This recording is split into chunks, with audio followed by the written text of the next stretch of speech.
Chapter 27, Maniac Magee. The story he told now was not about baseball. It was about parents who were drunk a lot and always leaving him on his own. About being put in classes where they just cut paper and played games all day. About a teacher who whispered to a principal just outside the classroom door, "This bunch never going to learn how to read a stop sign." Right then and there, as if to make the teacher right, he stopped trying.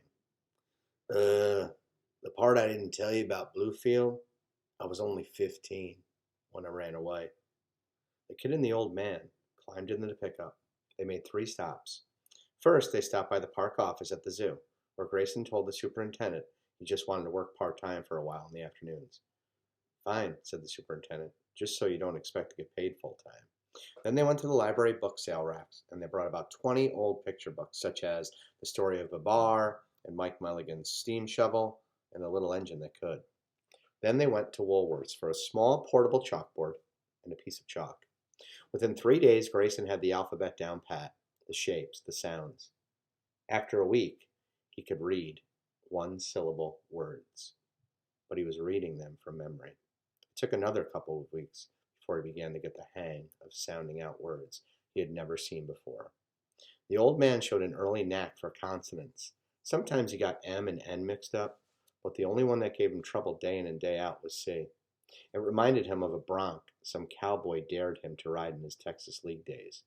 He would saddle up that C, climb aboard and grip the pommel for dear life, and old C, more often than not, it would throw him.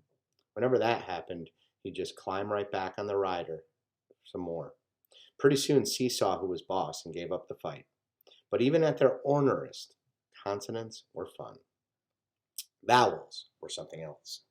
He didn't like them, and they did not like him. There were only 5 of them, but they seemed to be everywhere.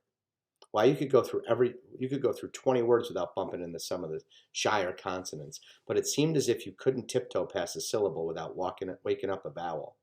Consonants you knew pretty much where they stood, but you could never trust a vowel. To the old pitcher, they were like his own best knuckleball come back to haunt him. In, out, up, down. Not even the pitcher, much less the batter, knew which way it would break. He kept swinging and missing. But the kid was a good manager and tough. He would never let him slink back to the showers, but kept sending him back to the plate.